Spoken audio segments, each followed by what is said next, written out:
It's an honor to... Follow me, everyone.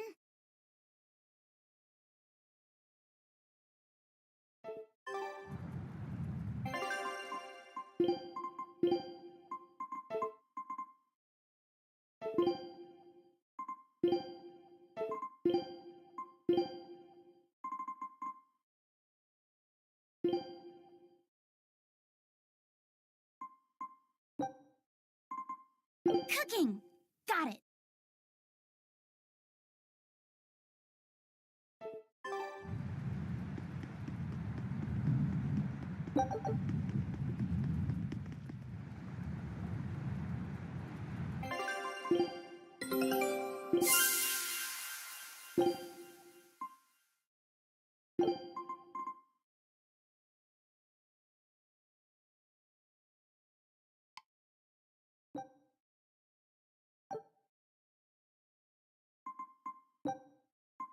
Scout ship departing.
Very well. Onward.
I'm not waiting.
Let me take point. Is it the witching hour?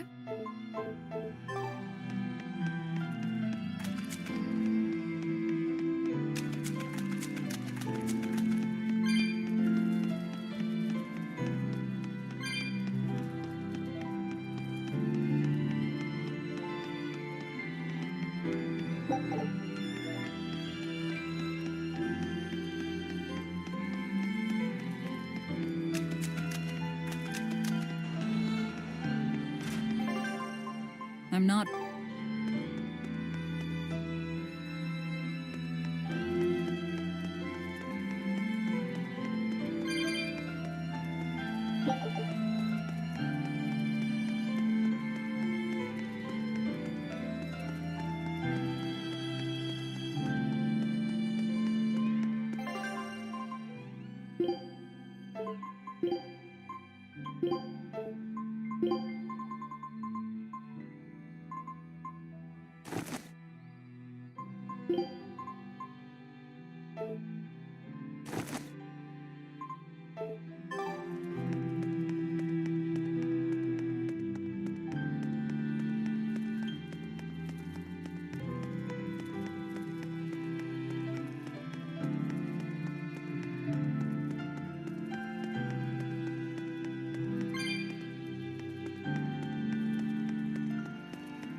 Hey, what do you say we track down another Therian? Sure. From what I can tell, the next closest Earth pulse point is near the center of Midgand. Midgand, huh? The capital's not far from there. I wonder how things are now that Griffin's gone, though. Only one way to find out. Maybe so, but Eisen's not here, you know. You're right. I haven't seen him in a while. We should probably ask Benwick where he wandered off to. Yeah. Hold on. There's a letter here. On pretty cutesy stationery, too. Let's just have a quick look-see. As the cold turns bitter and the snow piles up on the mountains, I cannot help but think of you and hope you are in good cheer. As for myself, I am the same as ever, although I recently acquired a rare item that I shall be sending your... It's rude to read other people's letters, you know. Yeah, but how else are we supposed to find out whose it is? Does it say who the sender is? Uzfamewu Wexov. Who the hell is that? Probably someone on this island, if I had to guess. Hey! Anybody lose a letter? Do any of these folks look like the type to write a fancy letter? Point taken. It could be one of the pirates. Why don't we go to the docks and ask around? Fine, just don't forget our mission.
No reply this time either?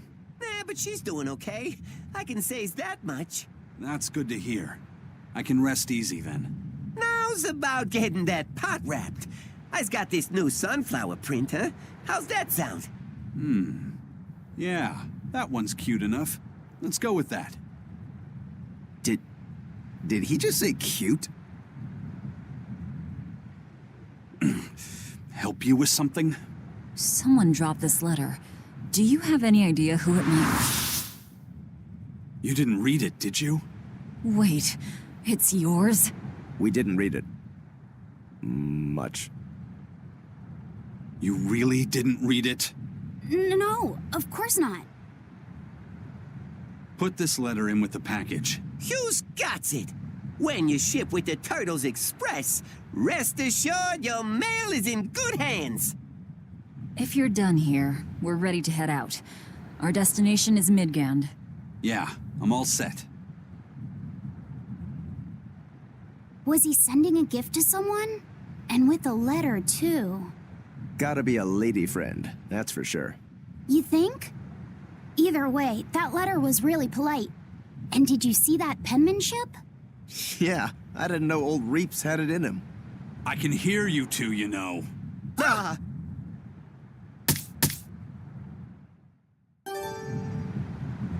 Yikes. Better watch what we say from now on. Yeah.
I noticed you've come up with your little name for the kid.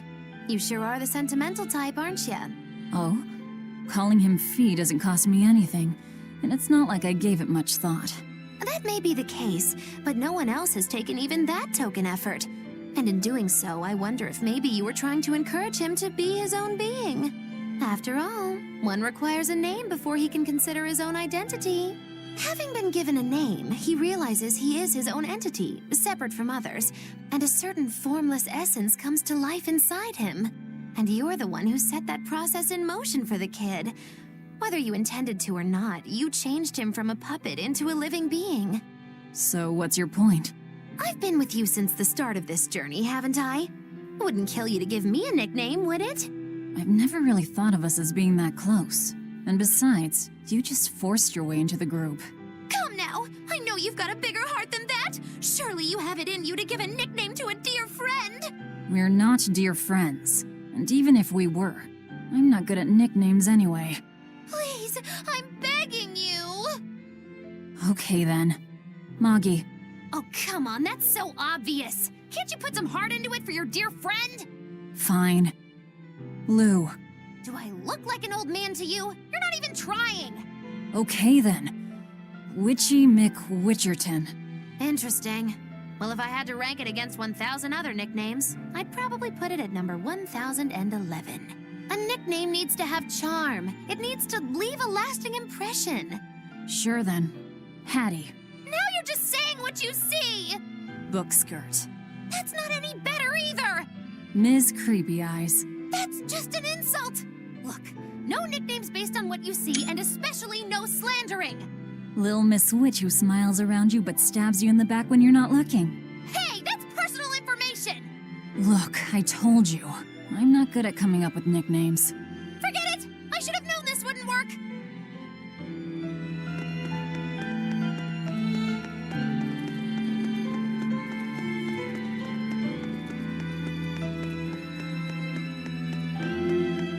Aizen, what happened to those octopuses? Dial and Kurogane took them to the kitchen. They said they were going to make dinner for Kamoana. They're going to feed demons to her? Etheria needs malevolence to survive. That's why they carried them off alive. What do they plan on making? Octopus ink pasta with takoyaki and fried octopus on the side, and Hellavisian octopus carpaccio. Do they have a takoyaki pan here at the prison? Kurogane hammered one out with some iron, along with a large pot for the pasta. Still looking like that? Takoyaki would hit the spot right about now, though. Octopus ink pasta, huh? Like squids, octopuses release ink as a defensive mechanism, but theirs is made of different stuff and is used in other ways. Squid ink is stickier and acts like a decoy, but octopus ink spreads out like a cloud of smoke. But squid ink has 30 times the savory flavor, so octopus ink isn't used in pasta all that often. Luffy told me the same thing. He said that's why octopus ink pasta isn't very good. Luffy said that? Yeah, so I ended up not making it for him. But I wonder... I guess it doesn't matter, since I can't taste it now. I'll taste it for you then. So make me some octopus ink pasta sometime, all right? All right, and I'll be sure to make some that doesn't come from demons.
Did you ever figure out if that bug was a stag or a rhinoceros beetle? Actually, I still haven't really looked into it. Why not? Weren't Rokuro and Aizen pretty curious to find out too? They're why I haven't. They both have really strong opinions, and they both make a believable argument. And if I determined it was a new kind of beetle entirely, my decision would change the very course of their fates. Their fates? I think you're exaggerating things. Hey, what are you guys talking about? We're still hashing out what that Rhinostagros really is. Kiddo here's holding off on his final decision because he's worried about how you'll take it. You're both adults. Can't one of you just give in so we can move on? It's a rhinoceros beetle. I'm not backing down on that. No, it's a stag beetle. Why not just take off the pointy bits? Then we can all agree it's just a plain old beetle. Simple. Sounds good to me. Don't even joke about that. If you took away my swords, I wouldn't have anything left. Same thing goes for a stag beetle and its pincers. And taking away a rhinoceros beetle's horns is disrespectful to its way of life, and to even suggest it is just plain wrong. No, if we're going to argue it out over this, we need to exhaust every possible angle before coming to a conclusion. It's the right thing to do. Madam Eleanor! Here's that field guide to rare insects of Midgand you wanted me to get you. Thanks, Bienfu. Surely this book will have something about that bug. Yeah, here it is. This beetle's real name is... Argonathocrassus, the thick-jaw beetle. It's named for its jaws? That must make it a stag... It's a drone beetle. The field guide says it's a really rare variety, too. I guess that's that. No, you're wrong. It's a brand new species. I call it the Laphicet Rhinostagros. That's my decision and I'm not backing down.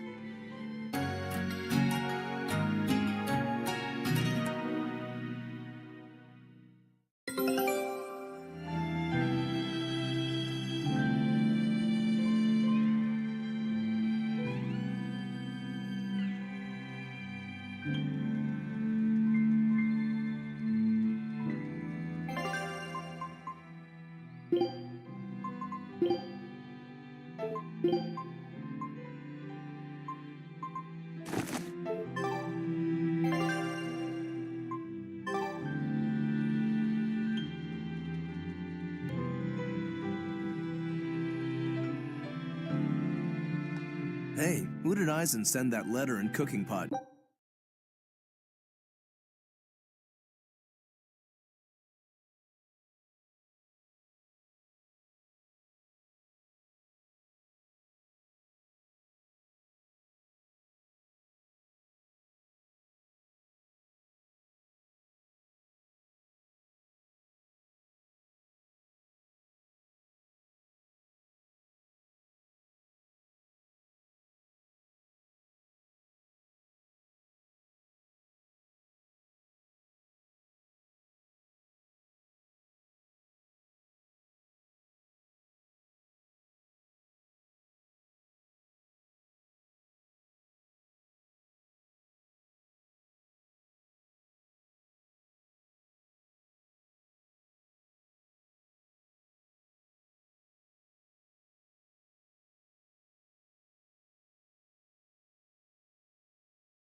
Do anyway.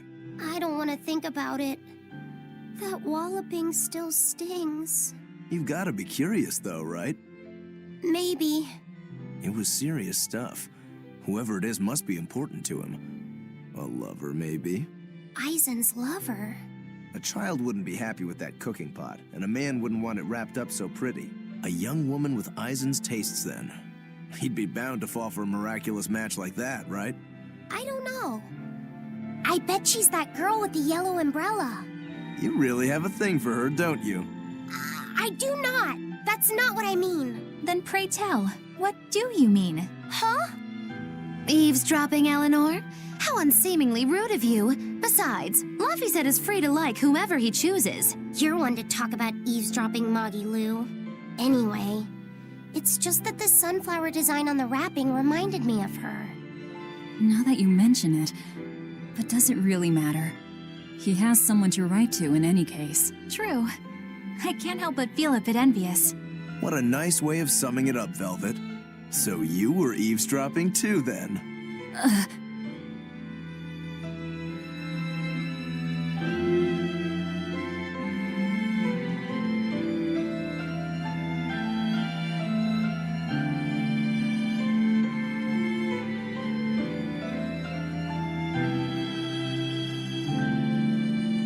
Say, what do you think about Eisen?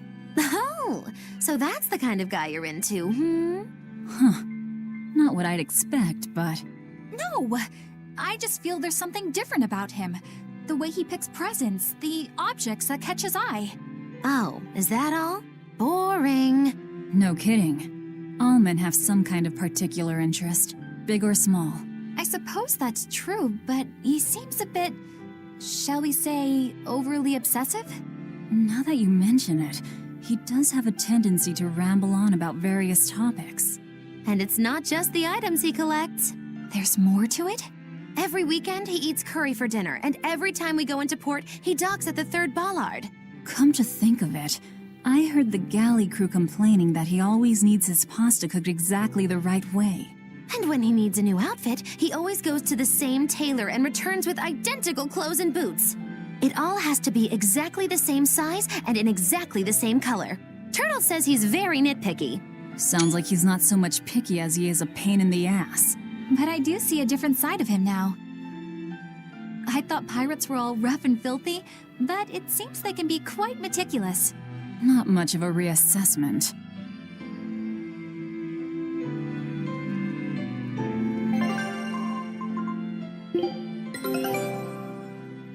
I knew this would be big.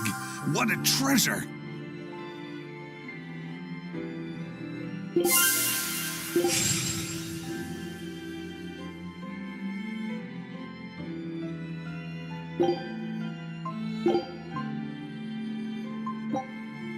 Scout ship departing.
It must not feel great only ever getting tails, I bet. Nah, I don't really mind that much. It's way too late for me to start letting that bother me. Yeah, but wouldn't it be nice to get heads at least once? Hell, I know I'd like to see that, and I bet Laphicet here does too. Yeah, I do. Right? That's why I've brought something a little special. Ta-da! What's so special about that coin? It looks identical to the one Eisen already has. The front side does, yes. But both sides of the coin are actually heads. I had Kurogane make it for me custom. If both sides are heads, then not even the Reaper's curse can stop it. Well, yeah, but that's cheating. What's the point in getting heads if it's rigged that way? It's not cheating. It's called effort and hard work. How? If you always work hard and never give up, you'll make your own way forward. All right, I'm in. I'll get that heads for you.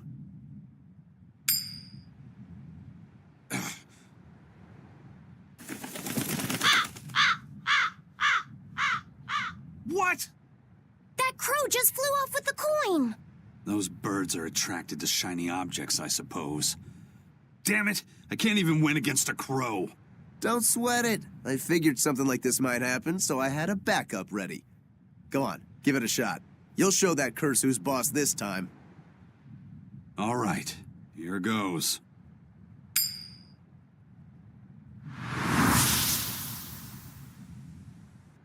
I don't believe it! Now Prince Percival's griffin's gone and eaten the other coin right out of the air! Are you kidding me? Not to worry, I've got a spare backup. It's time to put that curse on notice. Right. Here I go.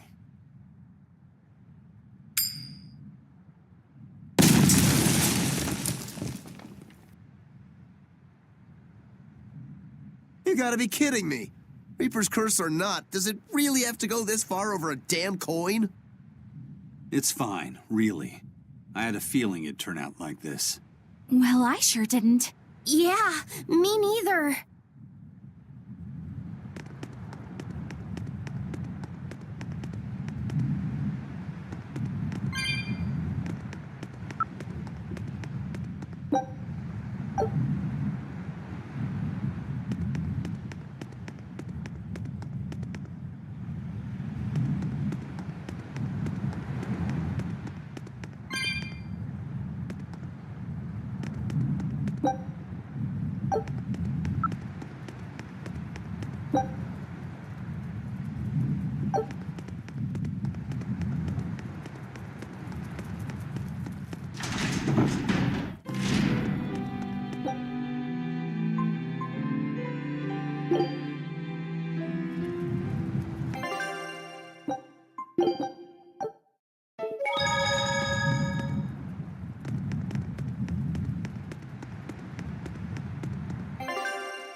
Hey, Eisen, is there, anything we can do about the Prince's hawk?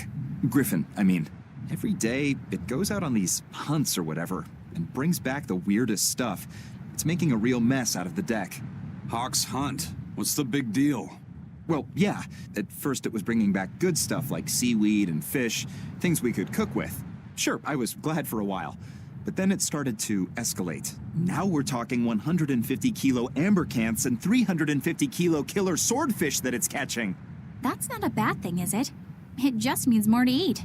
It is when they're being dropped from the sky onto the deck. Especially those killer swordfish and razor-sharp bills. What if somebody gets run through by one? Can't you just warn the prince that his bird needs to be more careful? Yeah, we could, but he looks so happy watching his hawk, I'd hate to spoil it for him.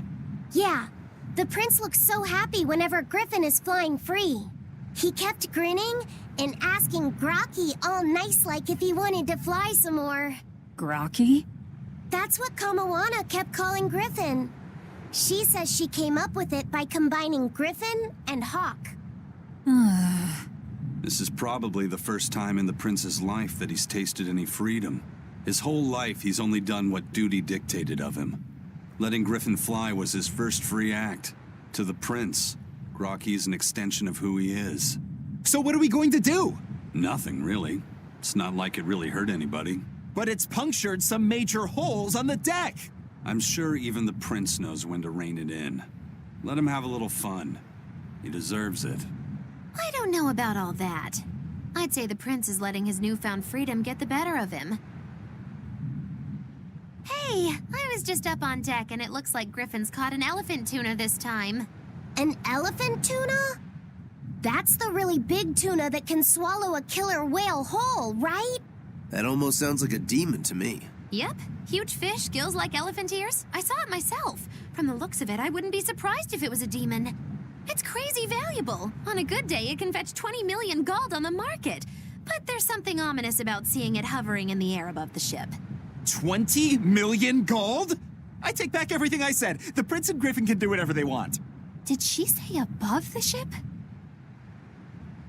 Oh, hell. Benwick, we need to stop Prince Percival. Aye, aye, sir. Hey, don't drop that on the deck! Are you listening to me?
We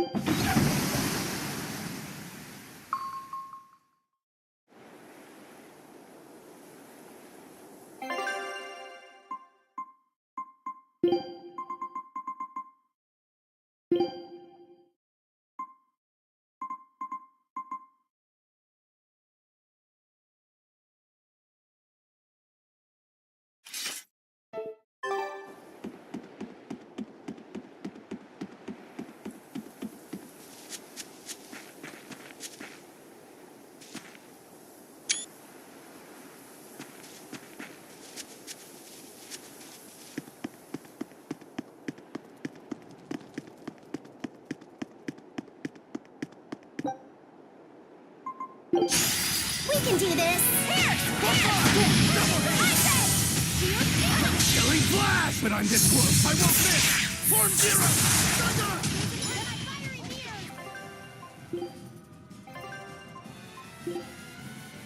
Yes.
But I'm this close, I won't miss! Form zero!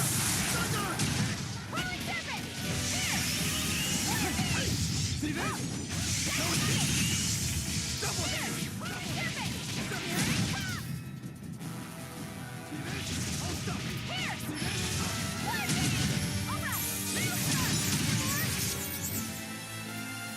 See this? Hurricane! Strike! J-Wave! No escape! Distance! I'll stop! Shooting star! Double hit!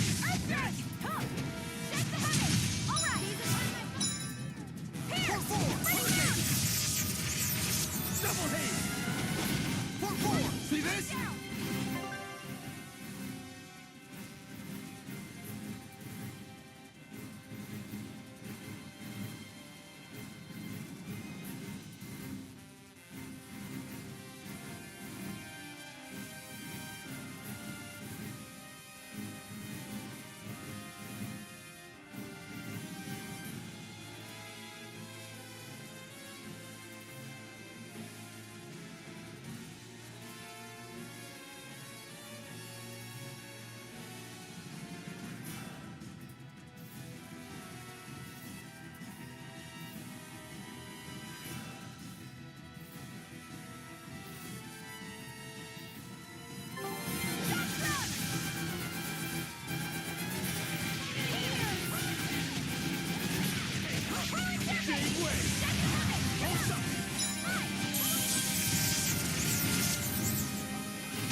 I still need a lot of training. Is training hard? It's necessary, so no, I don't think so. Classic honor roll student.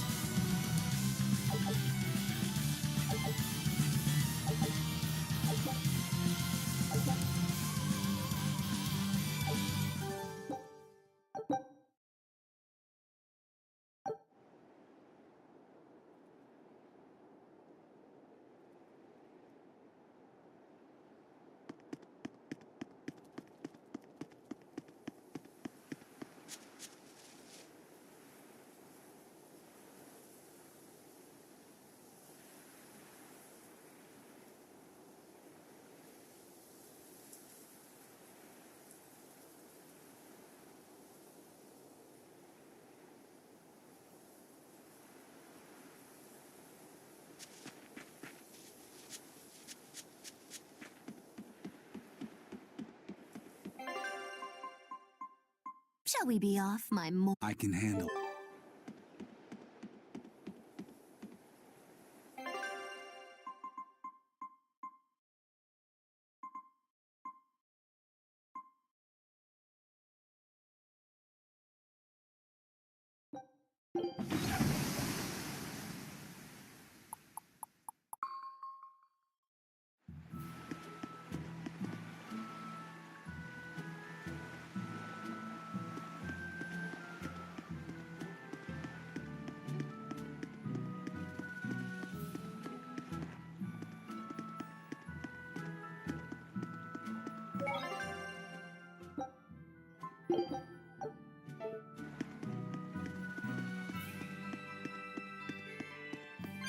Did you guys hear? The search party that went to the Laban tunnel was wiped out by a demon. Really? They were the ones out searching for Count Capelus, weren't they?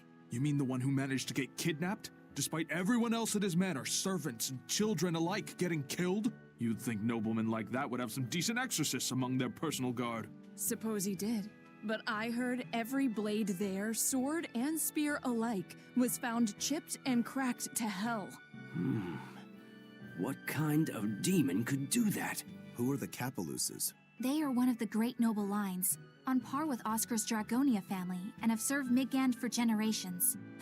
People refer to them as the royal family's hidden dagger. Unlike me, you never hear good rumors about them. They say behind the royal family's glory lies blood and tears shed at the hand of the Capaloose family. But those are just rumors. Although I do know that in recent times, the Count had stood against the rise of the Abbey. I couldn't care less about the whereabouts of some noble. But we should be careful of the demon that took out all those exorcists. Yeah, it sounds like a worthy opponent.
All right, now it's up to you.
I'm up.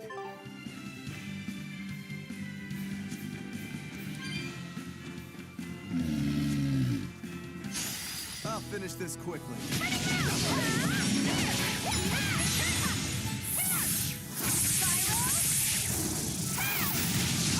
Armor crusher!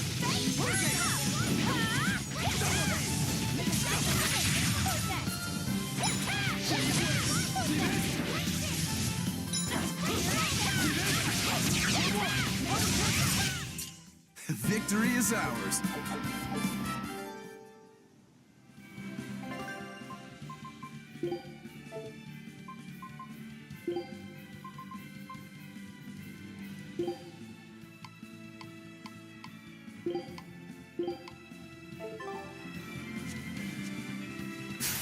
I'll finish this quickly. Scaling flash! When I'm this close, I won't miss! Form zero! Thunder! Next!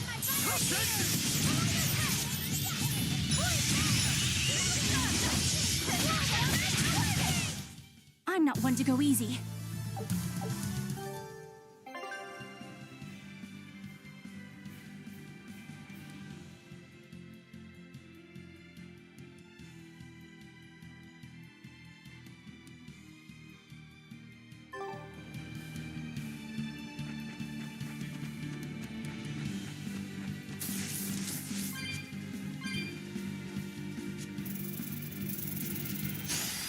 I'll finish this quickly.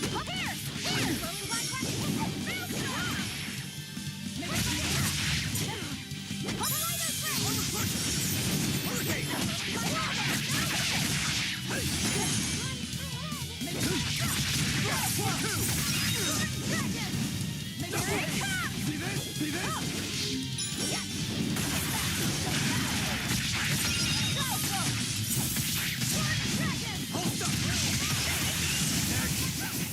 Victory is ours.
I'll finish this quickly.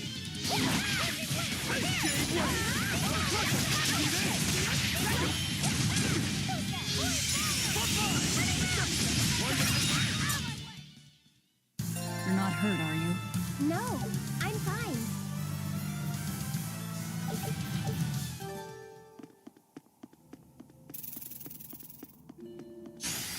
I'll finish this quickly.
You won't get any pity or compassion from me.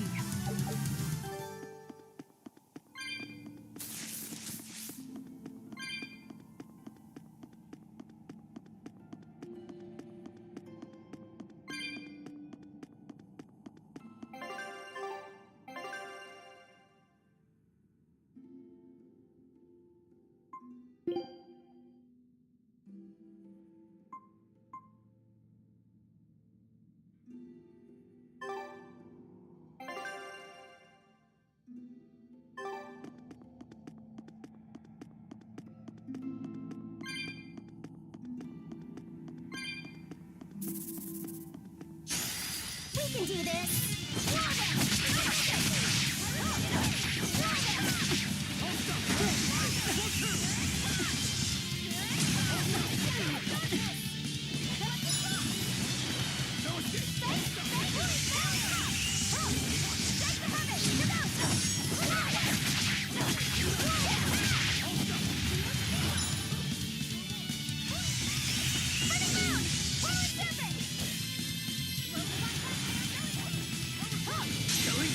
But I'm this close, I won't miss! Form zero! Thunder!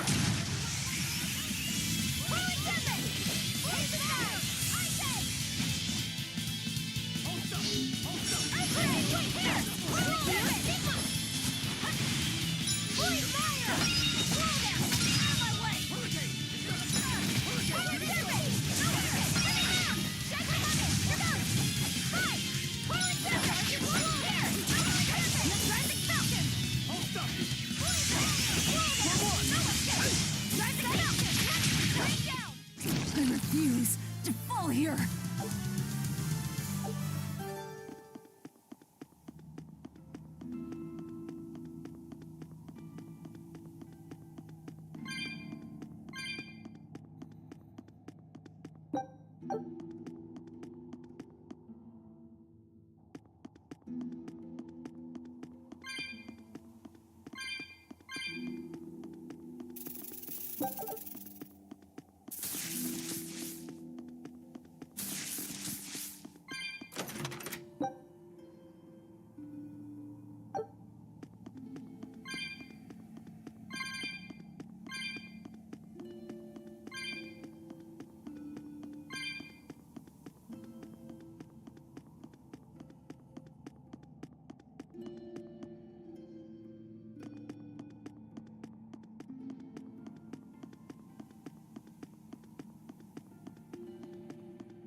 We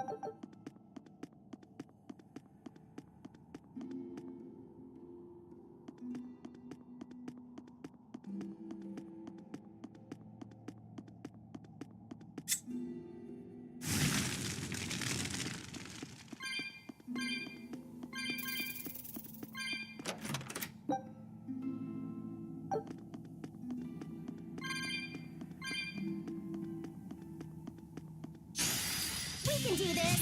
Huh! Great one!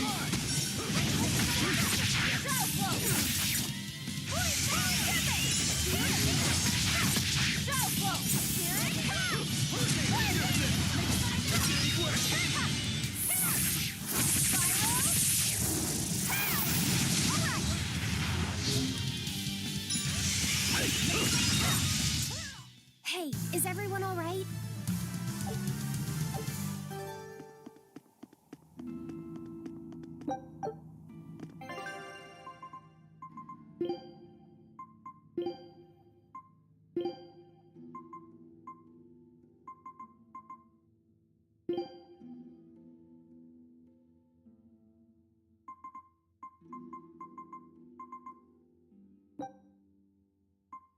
You got it!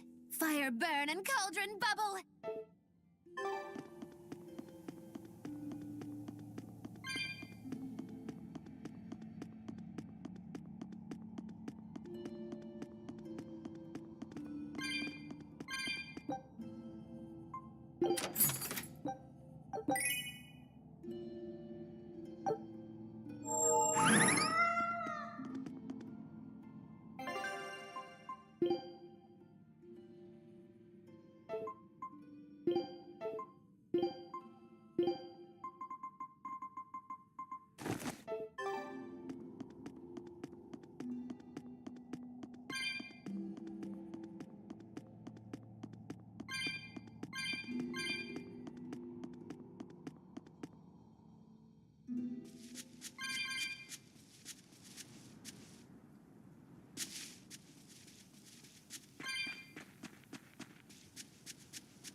We have a chance! Check out the height on that one! I bet I could take it down in 3 swipes. 3?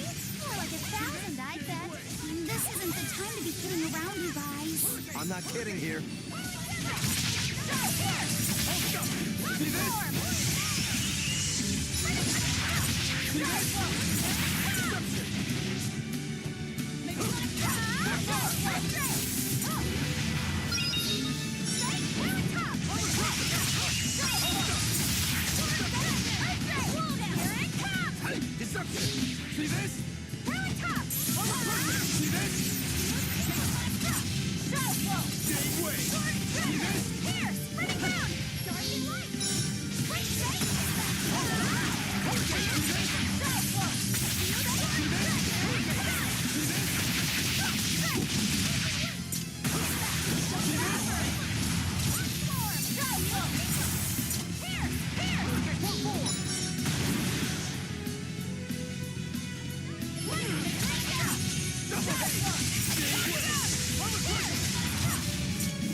I refuse to fall here.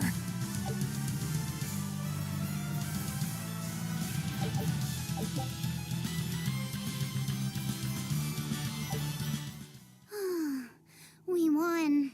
I wasn't good enough. What do you mean? That demon was really strong. I don't mean the demon. I mean me. If Shigure were here, he'd have sliced it clean in half. But you use shorter dual blades rather than just one bigger one like him, so of course... No. He'd have done it with a shorter blade, too. You can't be serious. He's right. I think Shigure might really be capable of that. Yeah. He's done it before. Can I ask you a question? I don't mind. You want to know more about my clan? Yeah. Well, as the eldest son, Shigure became head of the clan and ran things for a while. But 3 years ago, a rumor started floating around that he was planning an insurrection, and our lord immediately called for his execution. Sounds like he doesn't waste any time. Shigure never particularly cared about our lord to begin with. All he ever respected was personal strength. Then did your lord send you to do the job? Yeah. The only thing that can take down a Rangetsu swordsman is another Rangetsu swordsman. I thought I could handle it. I knew his every trick and had the time and place all planned out. But when it happened... You got your ass beat. Yeah.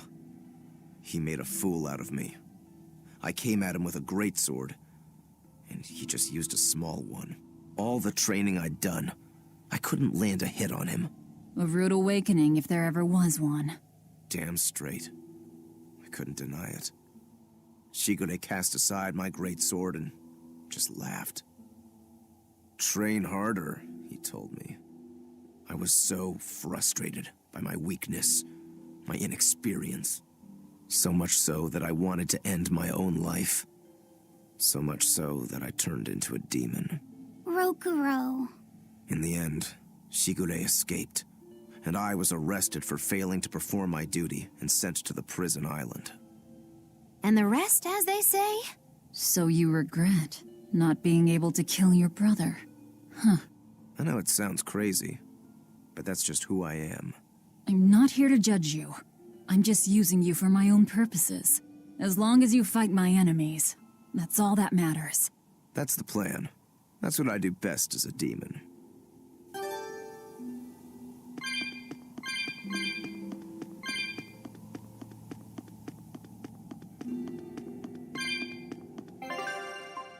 Right. Let...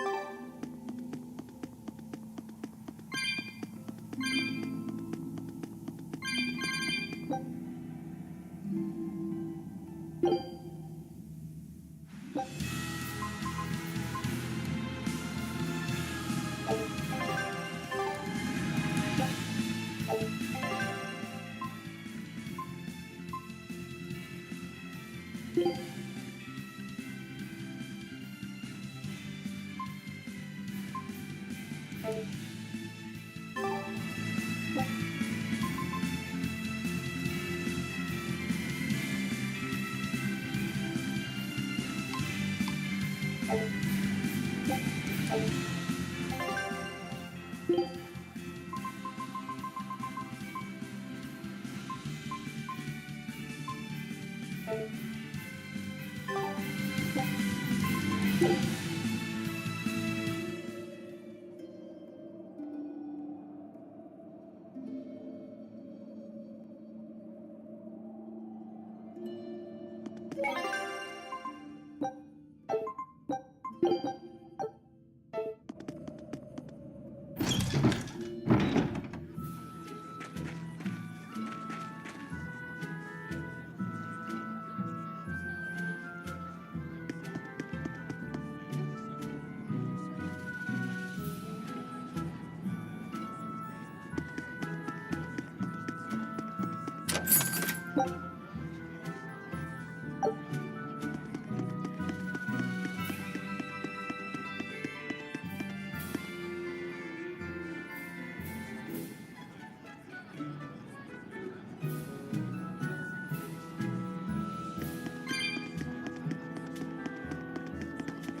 new recipe! I've gotta try it. All right.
sure to stay.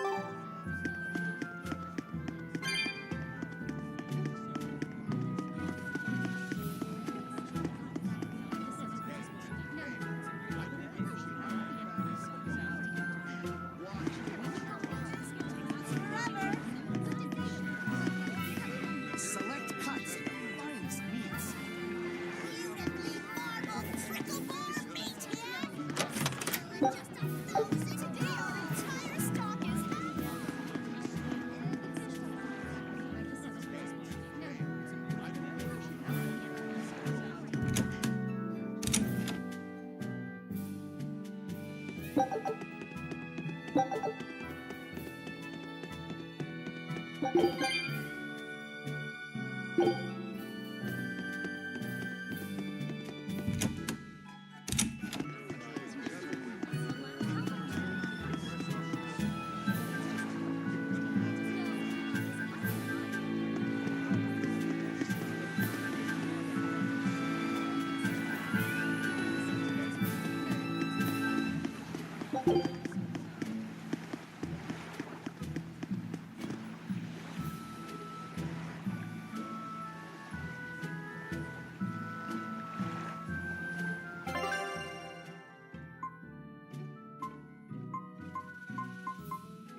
The boss has given me a message for you.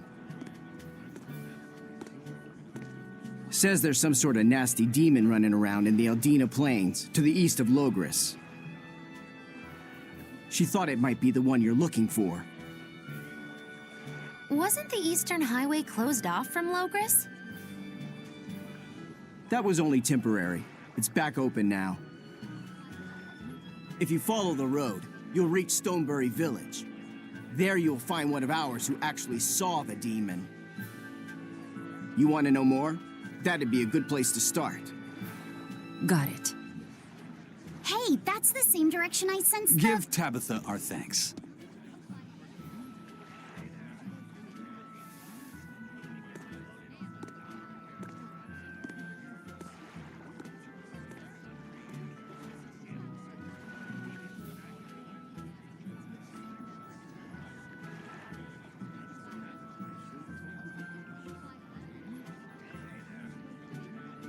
It's looking more and more like we're on the right track. We ought to go check out that Bloodwing story. Then let's start by going to Stonebury. Hey, Eisen, did I say something wrong back there? No. I just didn't think we needed to give the Bloodwings any information for free. Huh? He means the Earth Pulse points, kid. We're the only ones who know about them. But aren't we on the same side as the Bloodwings? We're not enemies with them. But I wouldn't go so far as to call them our friends either. That's just how it goes in the underworld. Things can change at the drop of a hat. A poison hat. But how are they supposed to trust us if we don't show them trust in kind? That messenger knew our faces, even though we'd never met. He was here waiting for us, even though we hadn't told anyone where we were going. You're right. We hardly know the first thing about them, and yet they seem to know every move we make. They could easily sell us out if it struck their fancy. They'll work with us as long as we're a useful ally in their resistance against the Abbey. But the more tricks we can keep up our sleeve, the better. We've got each other's back, but only as long as we hold a knife up our sleeve. That's what counts as trust in the underworld. That sounds terrible. But at least you can trust that Tabitha's cooking will be tasty. Can't argue that.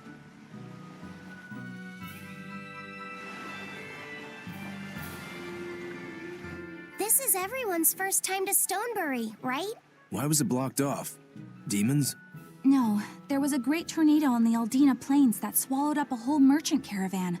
Hundreds gone in an instant. The cooling of the climate is causing bouts of odd weather. Thunderstorms, heavy downpours, and the like. Correct. The Abbey is keeping a tight guard on traffic through the affected areas. If it's open now, that must mean the tornado is gone. I wonder what sort of place it is. It's quite lovely. In the vast forest to the east, you can find gemstones, and it's teeming with rare plants and insects. The locals trade only as much meat and hides as they need, and they live peaceful, quiet lives. You sure know a lot about this place. It's where the Norman he first fell in love with grew up. Bien! Please don't embarrass me. Though we are apart from each other now, our hearts are still as one. Immediately after you and I made our pact and set off, she fell in love with some macho Norman and moved away. What? Why haven't I heard about this? How long have you known? Oh, I don't know. Maybe I found out during my long search for you. Or maybe it was right after we left. I remember leaving something in the village and going back to... Oh, well, not like it matters. It does matter! There's no sense in crying over a fickle girl. Come, Stonebury awaits.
Don't blame me if this... It's an odd...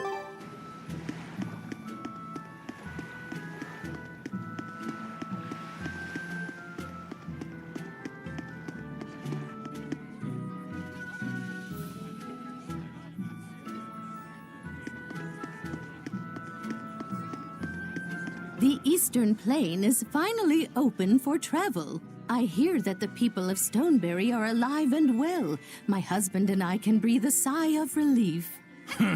I wasn't worried about him at all. He talks tough, but he was really worried. Oh, sorry you don't know who we're talking about. It's his apprentice. What kind of apprentice? My husband's an architect. Even the royal family and the Abbey commission his work. He's been at the docks here on a job. He just finished and we're about to return to Logris. These people don't care about all that. Why did your apprentice go to Stonebury? He's young and talented, but a bit eccentric. He said he wanted to help create a new town, so he set off to the frontier. A craftsman has to focus on his work. Creating a new town. Ha! He should know his place. But my husband didn't disown him. That boy's fearlessness reminds me of my husband when he was young. So you understand how he feels then? I didn't say that. If he thinks he has the talent, he's free to do as he likes. But if he doesn't follow through with it to the end, I'll be done with him. Did you hear that? He thinks the boy can do it. If you ever find yourself in Stonebury, go visit that boy's workshop. Right, I'll do that. Sorry about my husband. He can be a real grump. Don't worry about it. I'm pretty used to people like that. Hey, What's that supposed to mean?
Sturdy leather guard.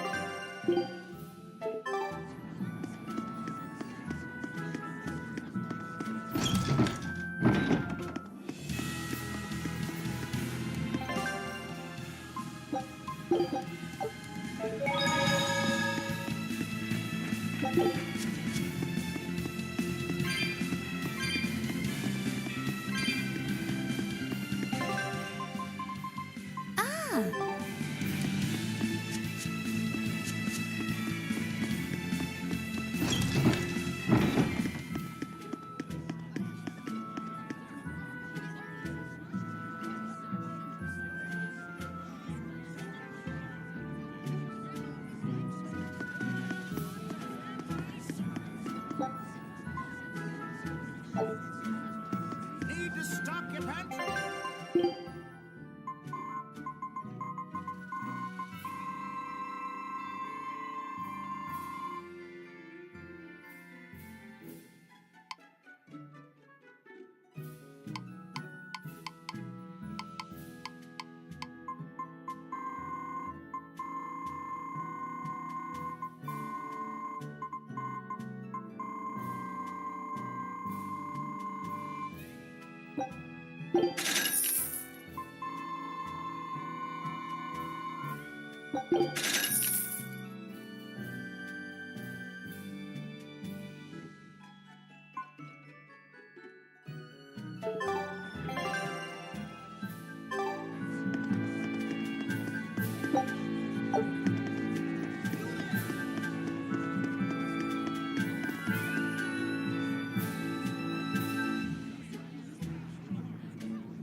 I'm up.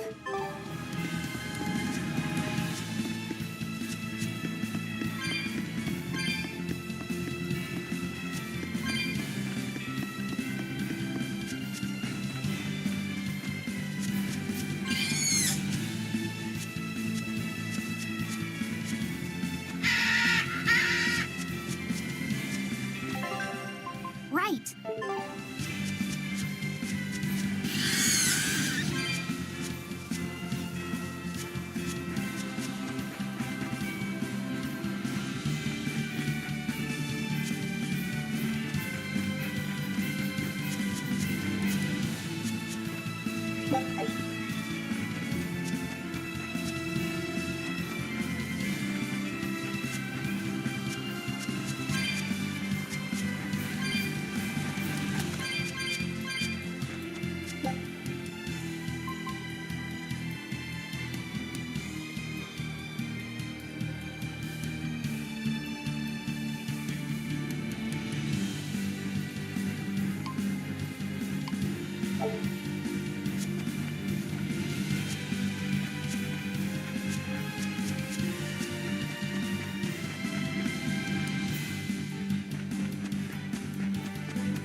already gotten used to it. Used to what? Your powers. I think I finally got a handle on them in a way that feels right. That's good. Hopefully you won't faint anymore. Yeah, and I'll keep learning too. I hope we can make this work out. Yeah, definitely. Fingers crossed. What's wrong? Nothing. Hey! When you and Eleanor made your pact together, she gave you a true name, right? Was it a good one?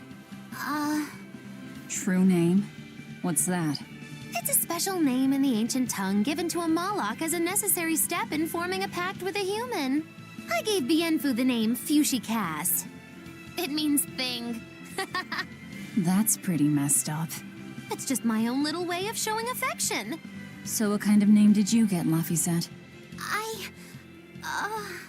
What's the matter? She didn't give you a really weird name like Magulu gave Bienfu, did she? If you're not happy with it, I can talk to Eleanor about it later. So go on and tell me... I'm fine with it. And I can't tell you anyway. Well, you don't have to get so worked up about it. A true name is not something a Moloch just casually divulges to others. They carry a special meaning to us. Speaking it to anyone other than our Pact Keeper carries a special meaning. Between comrades, it means we trust them with our lives. In other cases, it's... Practically a confession of love! You could have said something sooner, you know. Laphicet's at a delicate age. You should be more careful in the future. Oh, really? It's just another way of showing affection.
Dragon.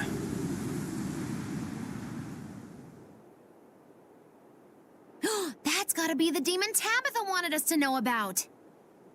It's flying free, but could it still be a Therian? I just felt an Earth Pulse point. It's that way, somewhere near the top of that mountain. Let's check it out.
Your style is really unique.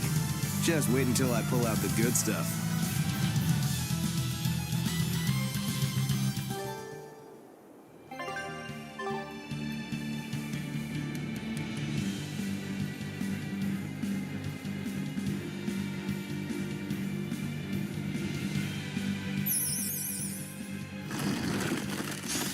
Let's get started. Gaze upon my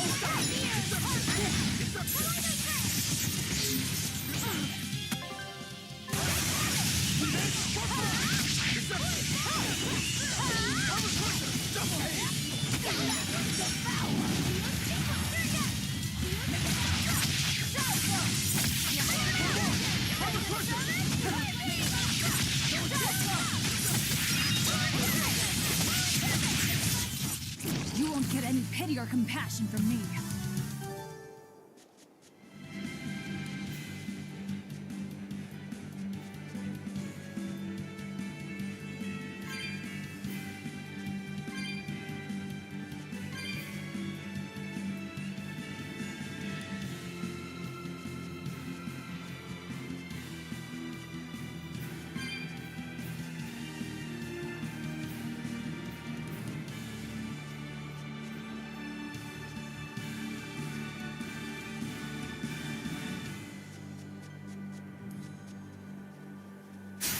Don't get overconfident.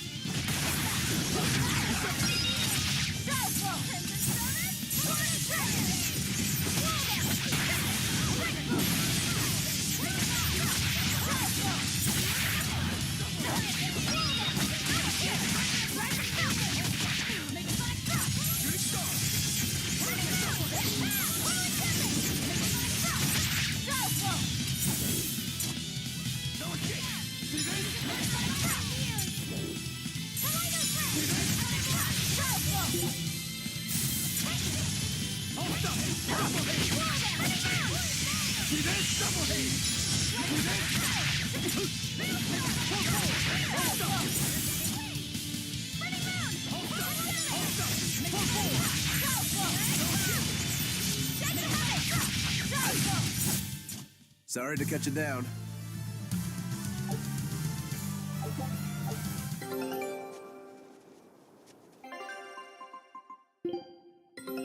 Our scout ship has returned. I knew this would be big. What a treasure!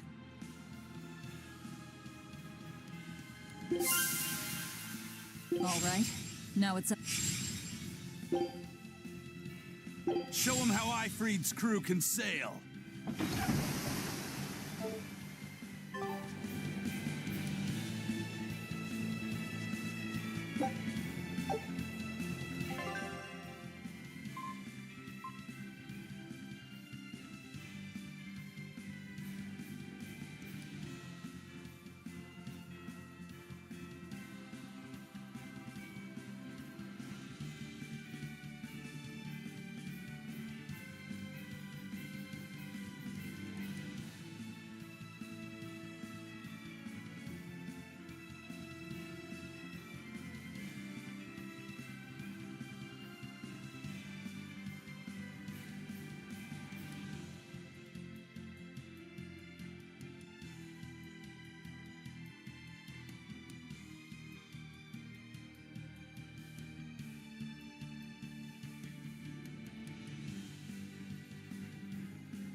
any pity or compassion from me.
But I'm this close. I won't miss. Form zero. Thunder. Strike.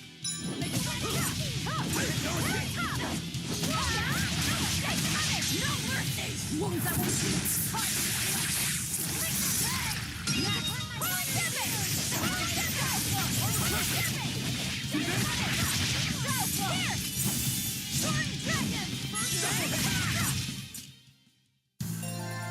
Are you hurt? Can you stand? Yeah.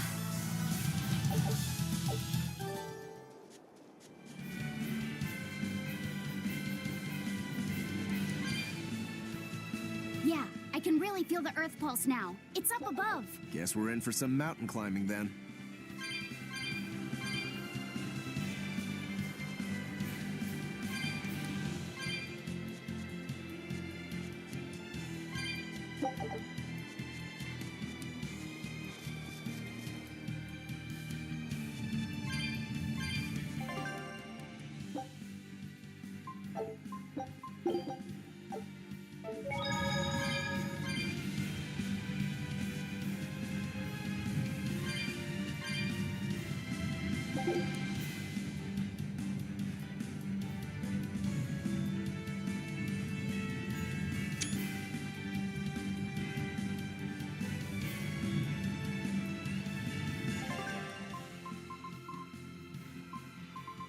I'm up.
pulse point I've been feeling. No Therian and no barrier. I must have gotten it wrong again. I wouldn't be so sure of that. That dragon could well have broken its barrier. Or it might have been too powerful for the Abbey to subdue. You could be right. After all, dragons make for the strongest demons. The problem is, we don't know if it's a Therian or not. Yeah. Let's stick with the plan and head to Stonebury to gather more information. Am I the only one here who thinks the real problem is how we're supposed to fight a frickin' dragon?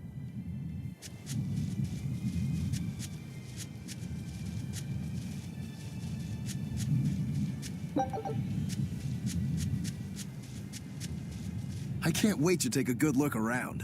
Whoa, now that's what I call a view. I agree that it's beautiful, but don't leap about so much. You'll fall. I can sense many earth pulses under this place. I figured you'd notice that. An intricate web of earth pulses crisscrosses the land under the Aldina Plains. Mountains like these would normally take tens of thousands of years to form, but these popped up in about a millennia. So the earth pulses have affected the land? Exactly. Long ago, people wielded arts that allowed them to manipulate the earth pulses and control the very land itself. How could arts like that exist? Perhaps they pushed against key points on the earth pulses? Like how acupressure can improve a person's blood flow. That's a rather forced comparison, but you may be right. Either way, those arts have been lost for eons. I'm impressed, Eisen. You know a lot about everything. Not at all. There's so much I don't know. For example, the name of these flowers. That's why I travel. To learn. Aldina alabaster grass. That's the name of this flower? Yes. A long time ago, my brother showed me a picture of it in one of his books. They're fragile flowers. They die quickly on their own, but if enough of them gather together, they can survive. Fields of them form beautiful white carpets of flowers. In some cultures, they symbolize kinship, the bonds between people. Kinship. Huh. I'll remember that. You and your brother taught me something new today. I'll never forget either.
Right.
Always be on guard. Hurricane, no escape! See this?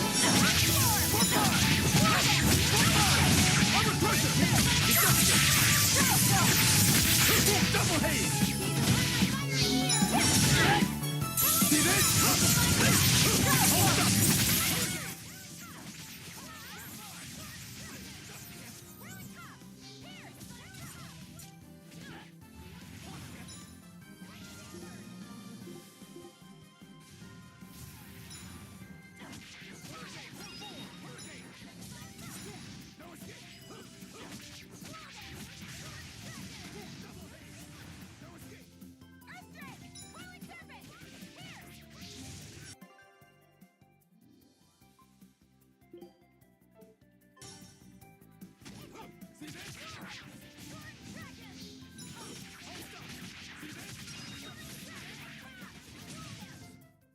We're finished here.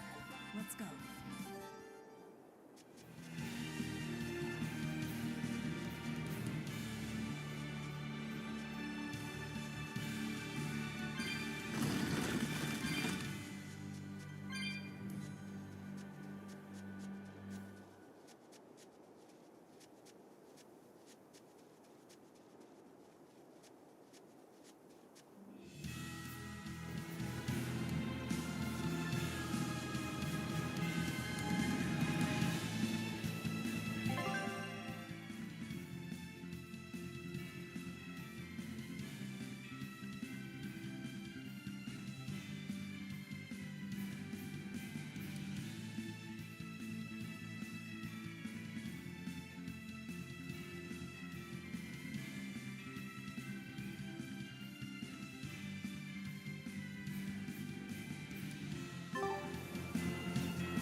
All right. If I were a Bloodwing, where would I be? We'll start at the inn. It only makes sense.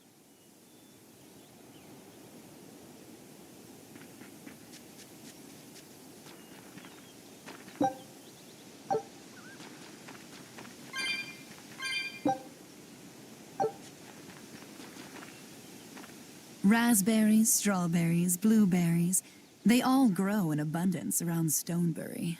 We even have a fairy tale about it. One day the ground was covered with so many fallen berries, they all became stones. Stoneberries. Is that how the town got its name? The spelling has changed some, but yes. Berries are an important part of this village. We harvest local berries to make jams, pastries, gels, and all sorts of sweets. Berry-flavored gels! I've never had one.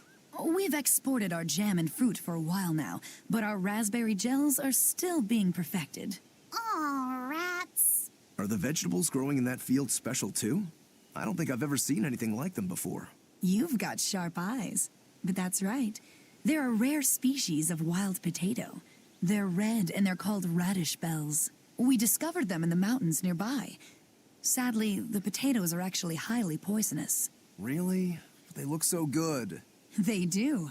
But the skin and the sprouts are toxic. If you aren't careful when removing them, it's Poisonville for you. Deadly poison aside, they're sweet, fluffy, and go great with butter.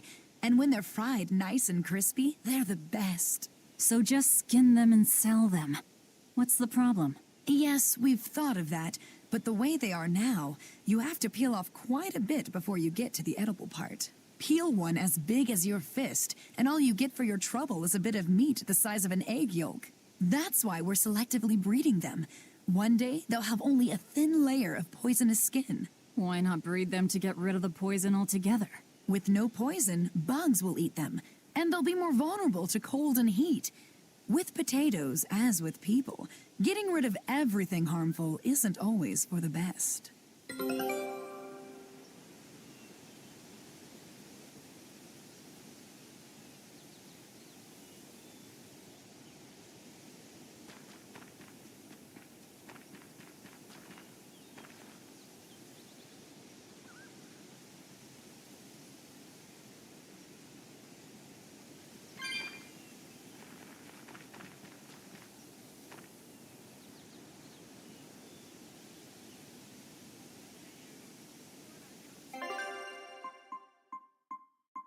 I'm up.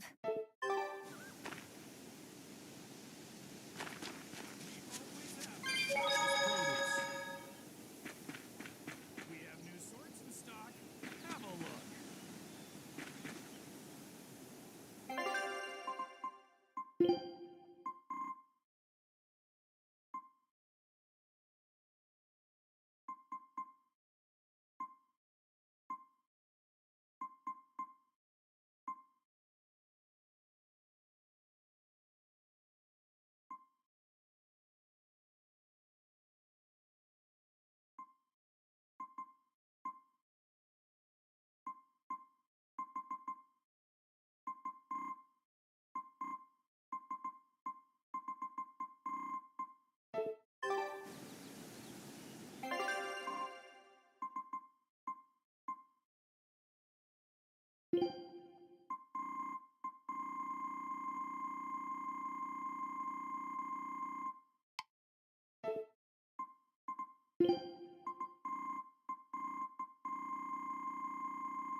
Scout ship setting sail.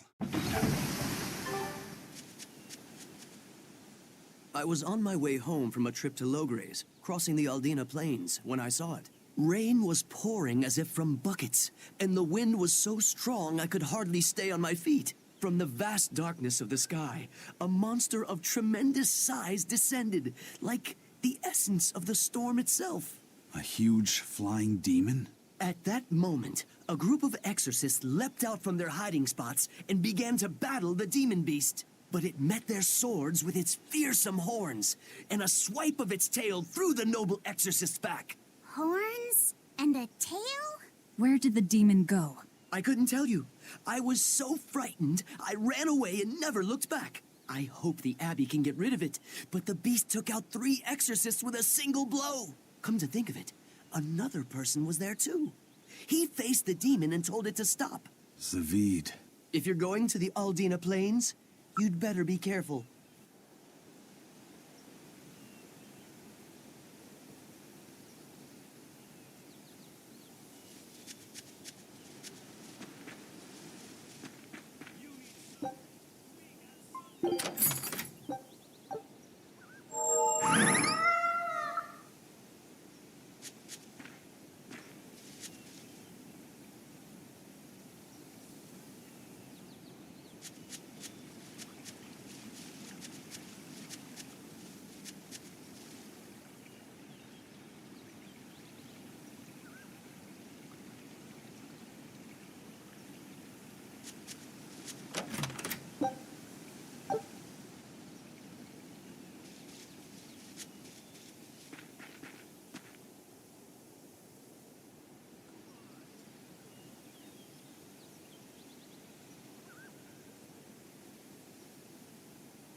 The water around here is ideal for producing wine and spirits.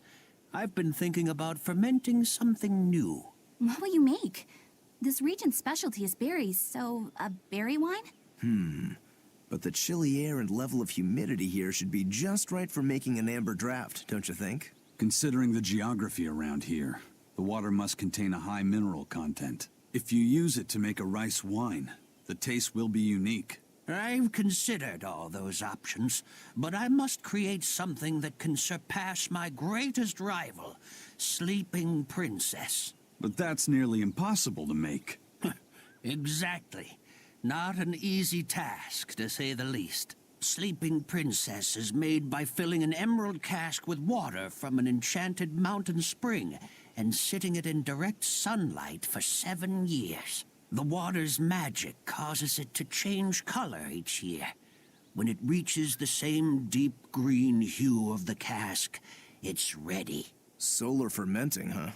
It won't be easy to surpass a marvel of the winemaking world like Sleeping Princess. True, but I've finally found it. The ultimate stone. A gemstone?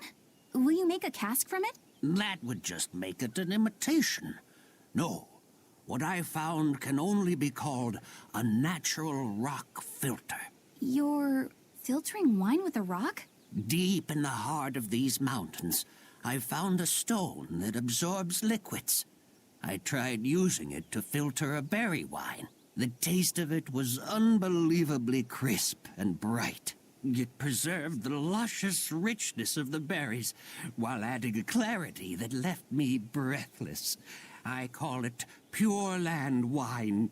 There is no better. May I have a taste? My apologies, but it took me 10 years to make a single thimbleful. I drank that thimbleful for my tasting. It'll be about 50 years before I can make a decent batch. I doubt I'll see a full bottle in my lifetime. 50 years, huh? Meet you back here, then? I've never been so glad not to be human.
Savid. Well, hello, sailor.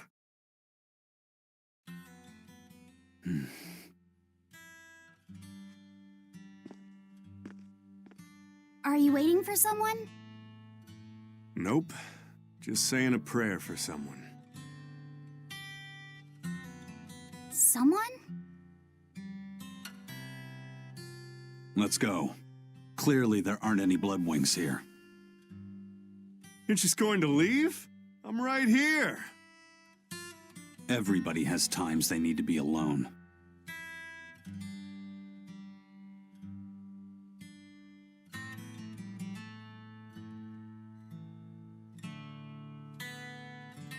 Fee. Right, coming.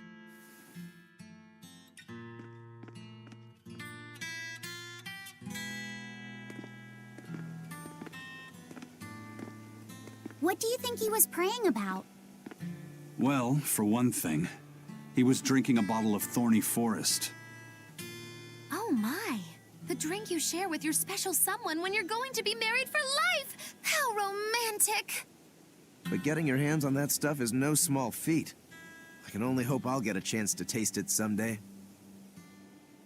That must have had an important meaning for Savid. That's why you left him alone. Don't read too much into it. You're Velvet, right?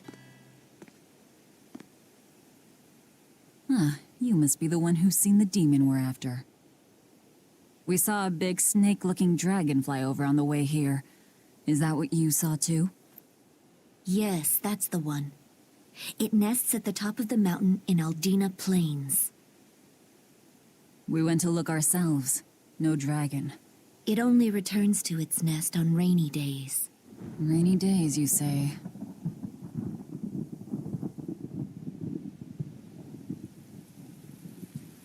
Oh, just look at what you went and made the weather gods do. This doesn't bode well. Not at all. Thanks. We'll give it another shot.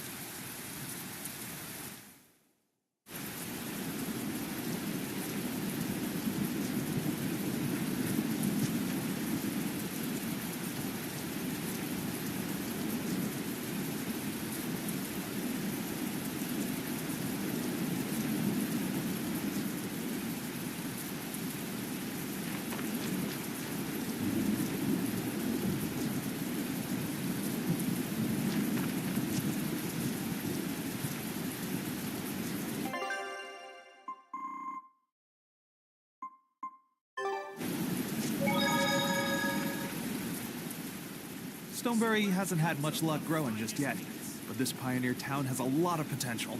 Trees grow well here, and the lumber is of great quality. Oh, we're also close to the quarries, so stone isn't a problem. As long as the demons are contained, this country will rebuild. The need for stone and lumber will soar. Best of all, this area is quiet, has beautiful lakes, and is a perfect place for a craftsman like me to work. And why settle for anything less? I do feel that you might be a bit short-handed here. It's hard to build without manpower. You're right. We need something to attract new settlers. Maybe some sort of specialty item? Is there any fruit or vegetable that can only be found around here? There is a type of potato called the radish bell that we grow, but it's got a few, quirks. If you want to attract people, you should just ring a bell. Come to Stoneberry, where the money grows on trees. A bell tower, huh? That might actually work. We can even use local stones for the bell. The Stoneberry Stone Belfry. It won't work. Huh? Try hitting a rock. Doesn't ring. Ah, how could I have missed that? I'm still such a novice. My master taught me better than this. Think before you build. That's what he always said. I need to do better and not sully his name.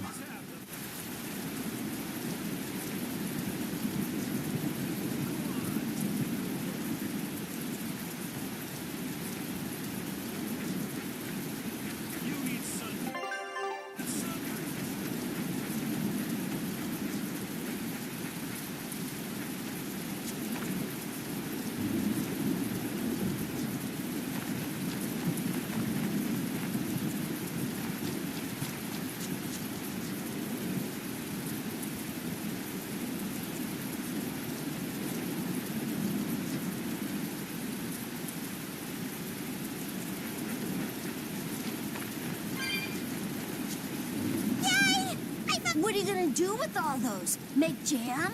I'm going to feed them to my chickens. That way they'll lay eggs with purple yolks. What? You know that won't work, right? It sure will. The color of yolks change depending on what a hen eats.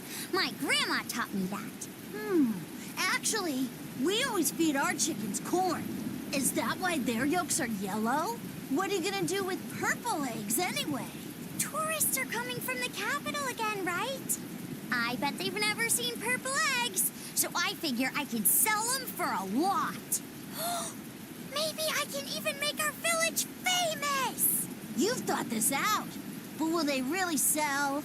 You know what they'd make, right? Purple fried eggs, purple omelets, purple egg fried rice. Ooh.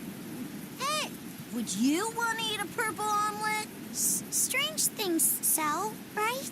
You don't have to be so mean just 'cause you can't think of a better idea. Oh, sorry. Here, let me help you. Fine. Go catch a whole barrel full of jewel beetles. If we feed them to my chickens, we'll get eggs with yolks like shining jewels. I really wouldn't want to be your chickens, but... okay. What a carefree village. But you know, this is what really makes humanity amazing to me. Attempting the impossible. Reaching for the stars, just as a matter of course. Aye. Though we may stumble countless times on our way, we can achieve anything we put our minds to. Attempting the impossible, huh? That's all well and good, but there are some lines that should never be crossed. Purple eggs. Ugh.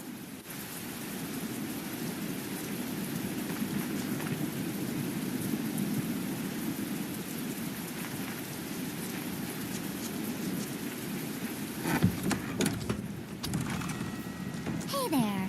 Our meeting like this must be Providence, meow. We're in a hurry. Save it, cats. All the better, meow. I've just stumbled upon a perfectly nifty piece of stone just for you. What's it for? That's not a geoboard, is it? Bingo! I dug it out of some ruins, meow. They were made by Norman Meowny years ago for surfing along Earth pulses, but I can't use it, so I figured I'd pawn it off on someone else who could, meow. Wait, Norman made this? That doesn't exactly inspire confidence. Don't be so mean. We're capable of exceptional things. Sometimes. When a Norman speaks their own name, the board springs to life and whisks its masters away at top speed. They'll even plow right through weak demons. You can say it's our masterwork, even if we sorta stumbled on it by accident. Huh. Well, then I apologize. So we can ride this as long as we have Bienfu with us, right? Well, kind of. Do you have to use your true name to activate it? Not my true name, no. My Norman name. Wouldn't that just be Bienfu? No. Norman have a separate name that goes something like Norman so-and-so. It's almost more a title than a name. Often the name has something to do with what they're good at. Something like attack, or chain, or aqua. Right. You could say names like Bienfu and Grimoire are more like stage names. I actually don't know Bienfu's Norman name, but I can't wait to find out. What is your name, Bienfu?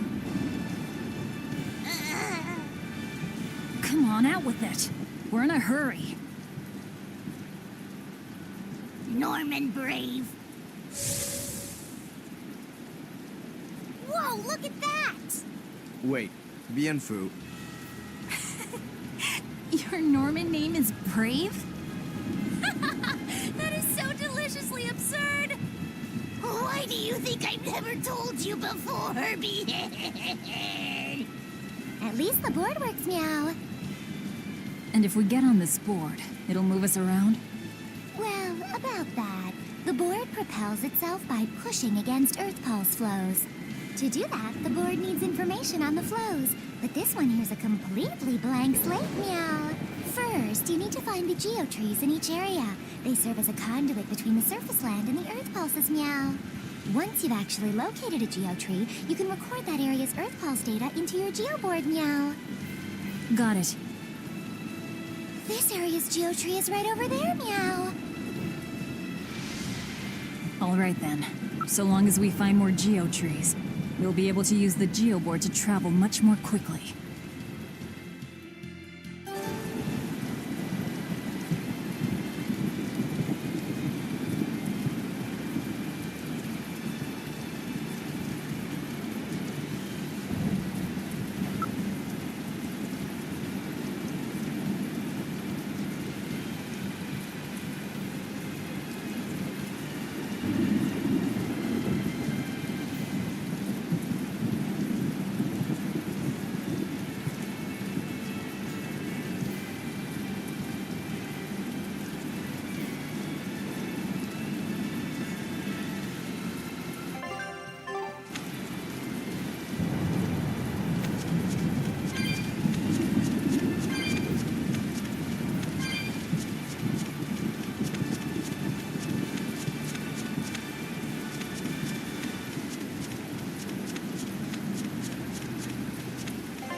always ready to fight.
Victory is ours.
On to battle!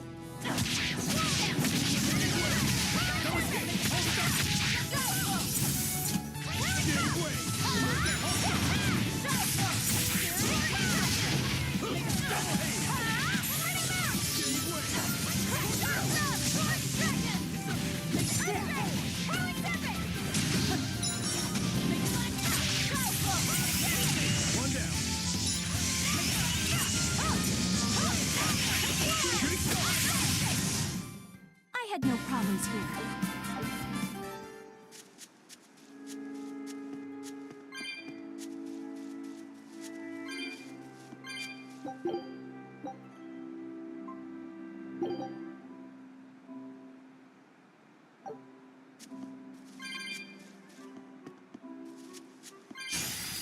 Let's get started.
You too.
Here I come! Hurricane!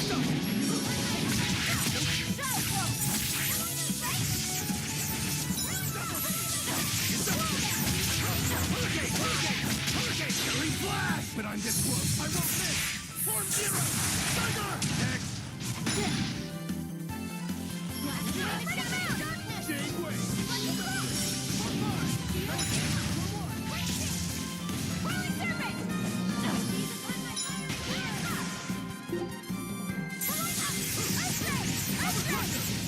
Blast away the shadows of darkness!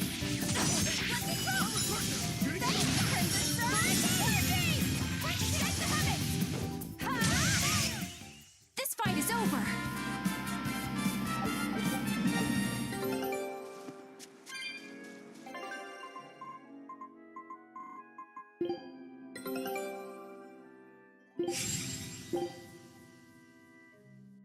Scout ship departing.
I'm ready for this.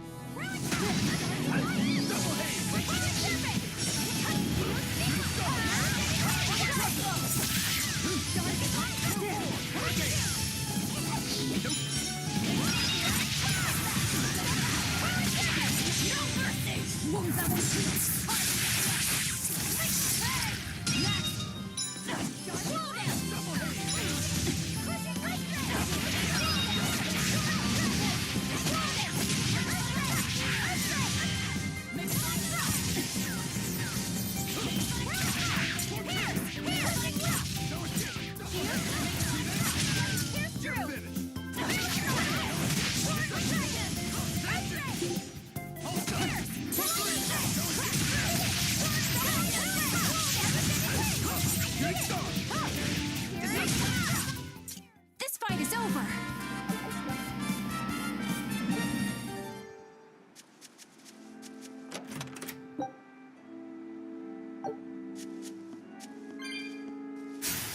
Here I come.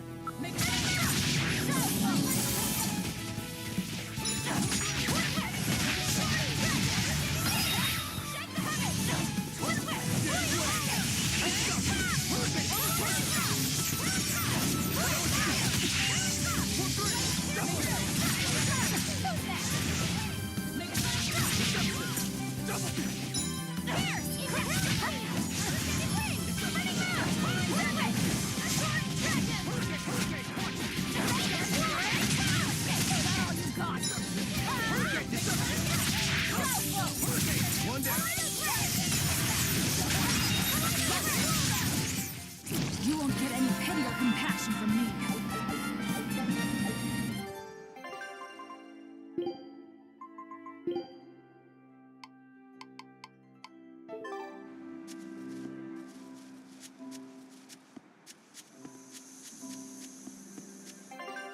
Leave it to me.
I won't miss!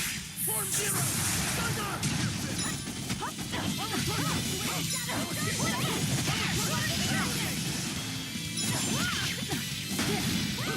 See that?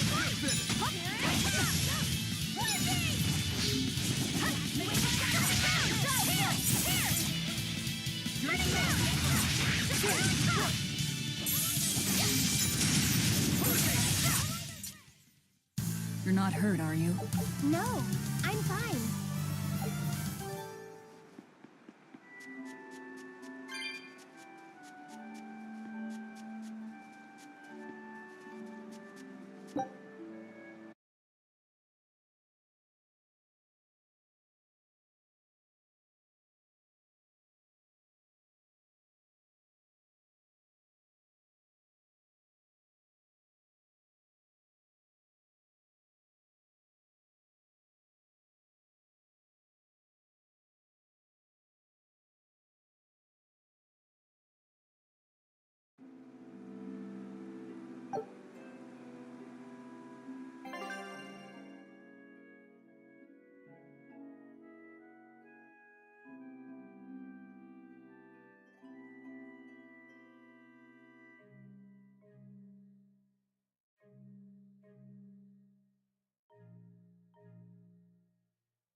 I'm ready for this.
It was a close one, but I am the...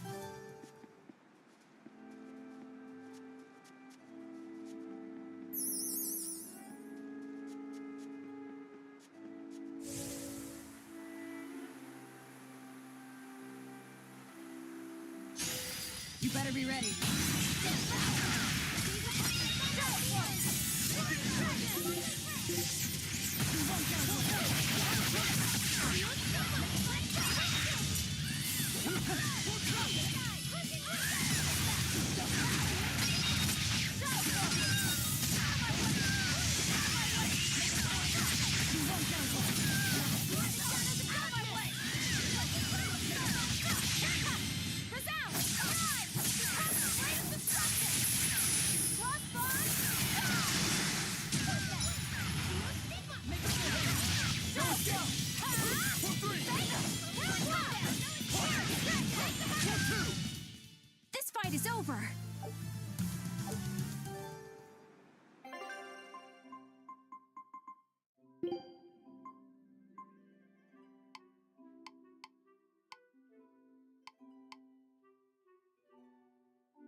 Well, that's going to come in handy. Yeah, and it's a lot of fun to ride, too. I could get used to this. I'm so worn out. I feel like I had to sprint the whole way here. Huh. It seems like operating the board saps a lot of energy from Bienfu. Even still, this board gives us a strategic advantage. Brave here will just have to bear a little exertion now and then. Yeah, Brave. Buck up. I believe in you. Be brave. Ah! Stop calling me that!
Always be on guard.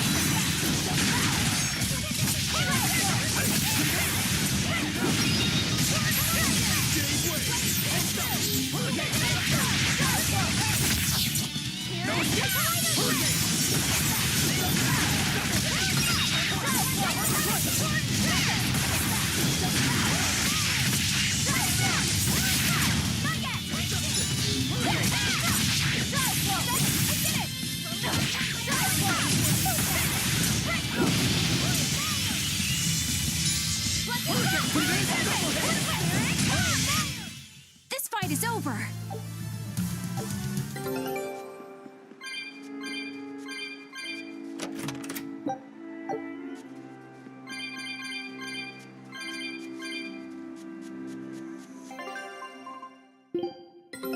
Our scout ship has...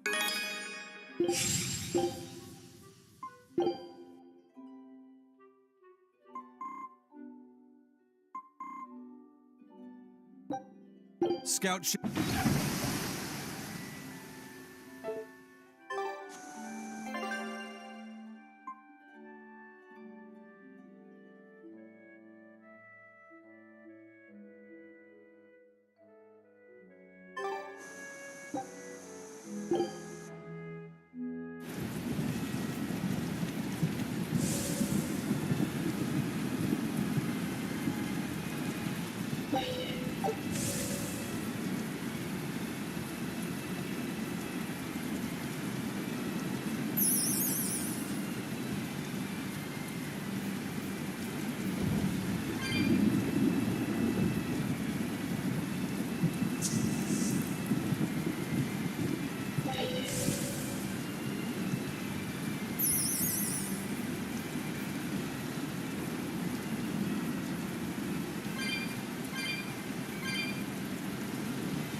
I'm not waiting.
for this.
Not bad.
It looks so deadly.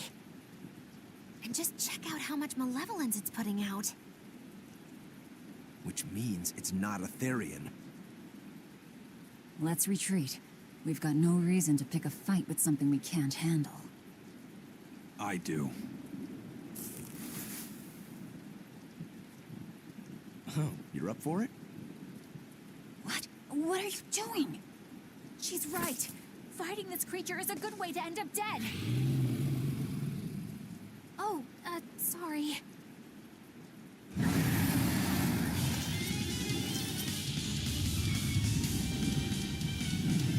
Well, no turning back now.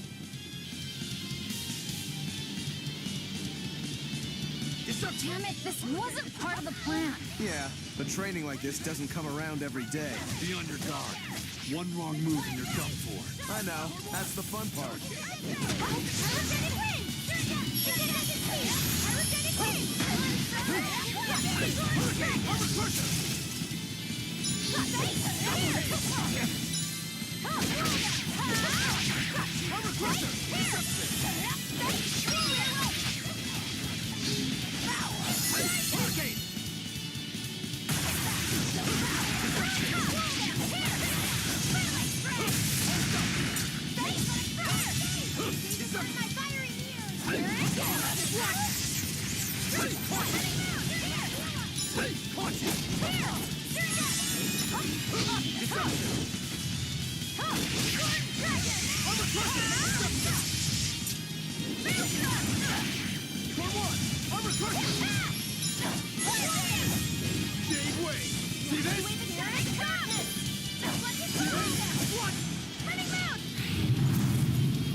Yep. This one definitely puts up a better fight than your average demon. Is there any hope of actually defeating this thing? I'll do whatever it takes. That's my way.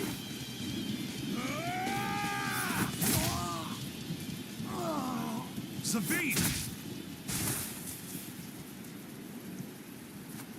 Yeah, So you're out for blood, as usual. You knew, didn't you, Eisen?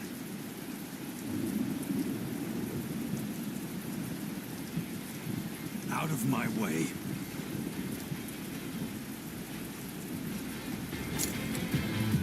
What? Are you protecting the dragon? She's not a dragon! Huh? Back off, or I'll make you back off.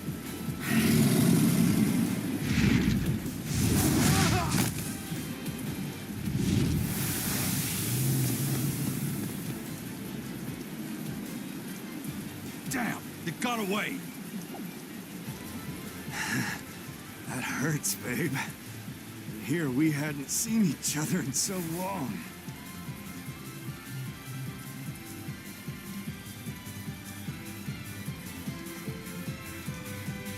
Hold it. Is that dragon someone you knew? I told you, she's not a dragon.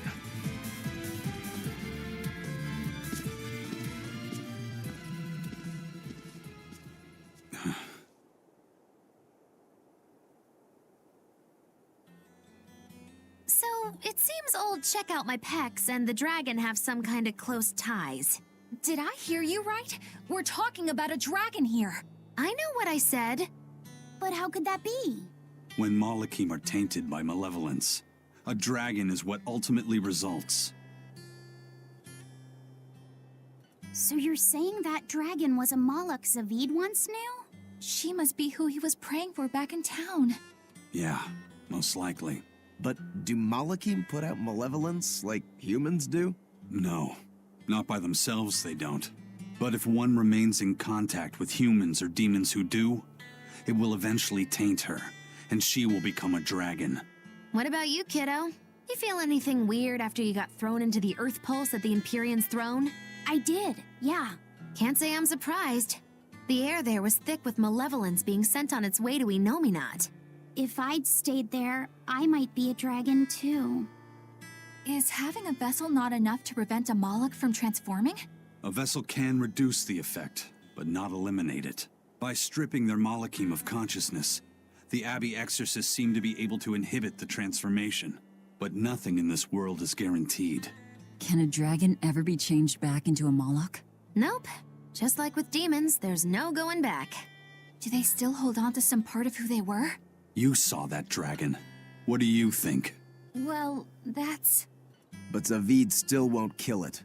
Must be his creed at work. Eisen, listen. Whatever business you and Zavid have with that dragon, I don't care. Do what you have to. But I won't tolerate you getting the rest of us involved in it again. Do I make myself clear? You've got it. Good. Now, let's get back to the Therian hunt. We'll regroup in Titania.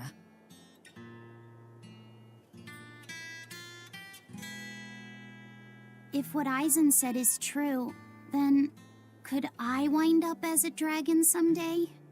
Or Eisen too? I don't know.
in tight circles.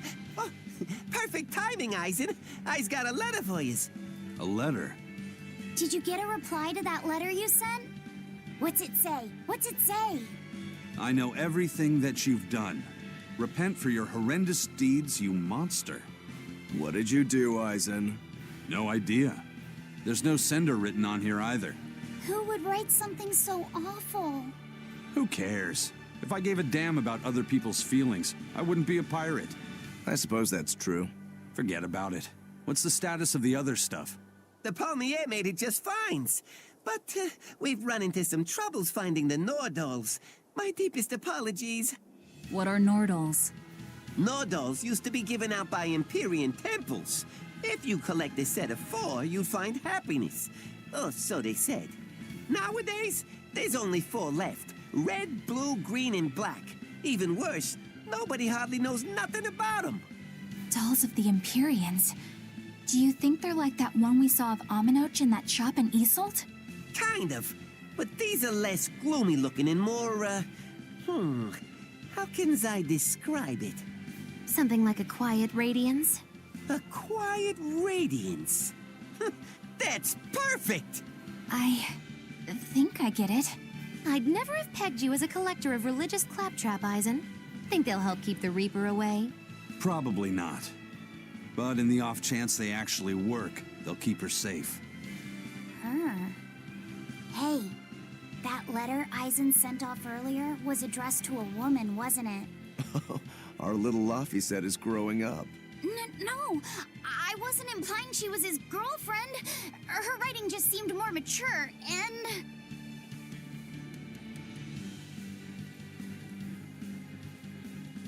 It's nothing like that. She's my younger sister. I didn't know you had a sister. She's the only family I have left. She and I live apart for various reasons. I'm guessing your death curse is one of them, huh? Mogiloo! So that's why. I'd be happy to help you look for those dolls, Eisen. Are you sure? Yeah. Okay, then. Thanks. I saw Benwick and the other crew members get into a serious fight over whether cats or dogs were better.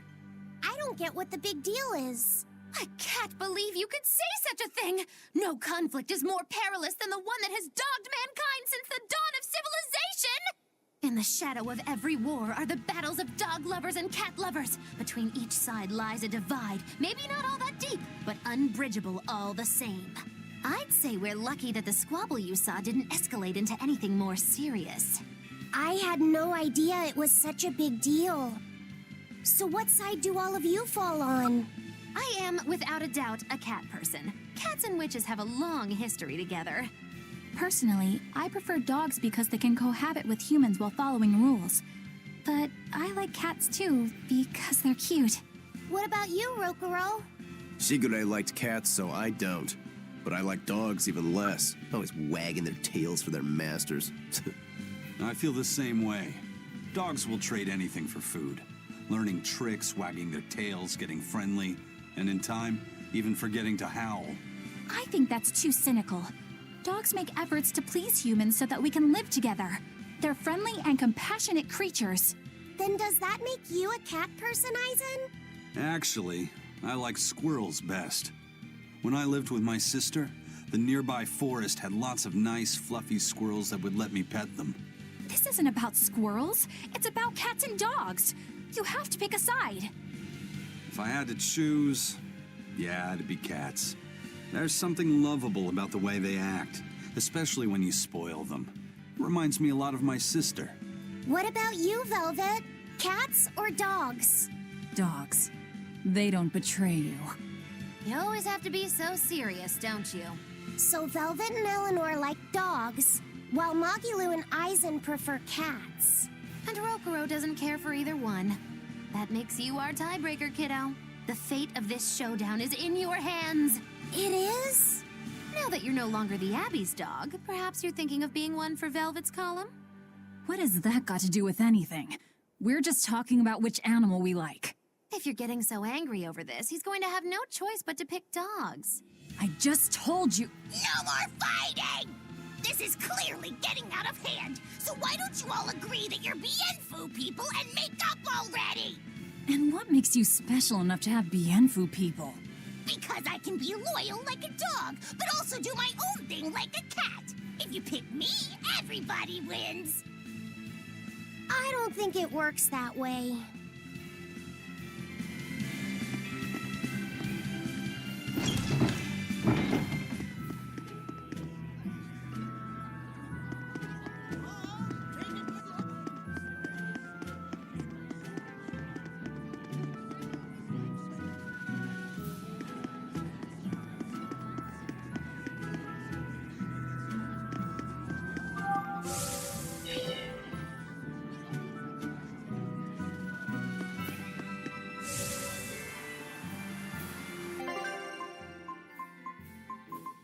I can handle it.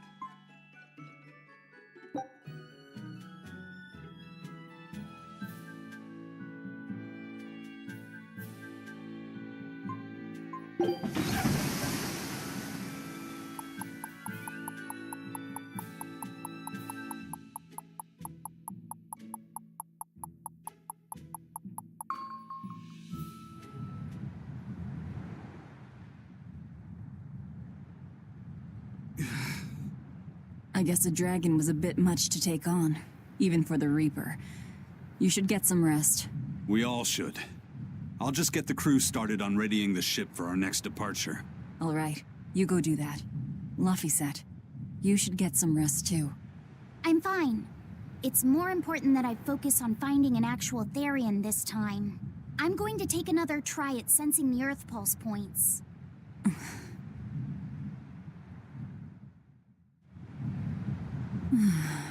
You're as stubborn as ever, Fee.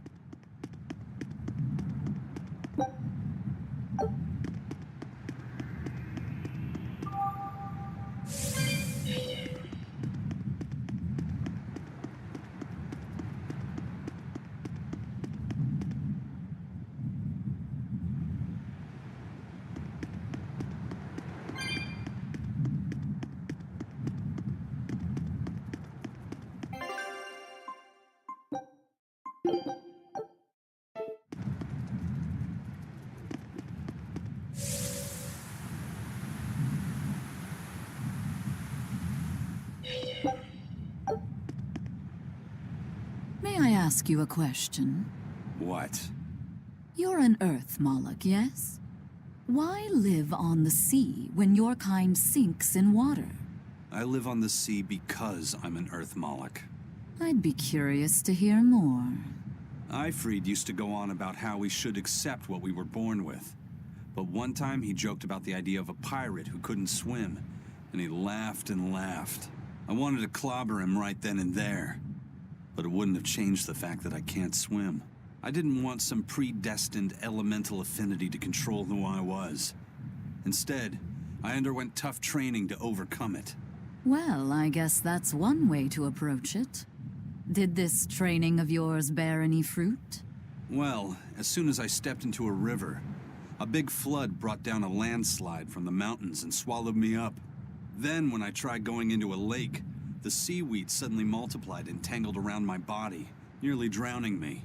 And then finally, when I tried jumping into the ocean, a huge whirlpool formed with me at its very center. The Reaper's curse at play? As far as I'm concerned, my Earth affinity and my Reaper's curse aren't much different, in that they've both shackled me since I came into being. This is about pushing and challenging the constraints I was born with. So, did you eventually learn how to swim? Pretty much, yeah. As long as I never let go of my portable life preserver. Oh,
push yourself too hard now, Laphicet. You hear me? I hear you. I just...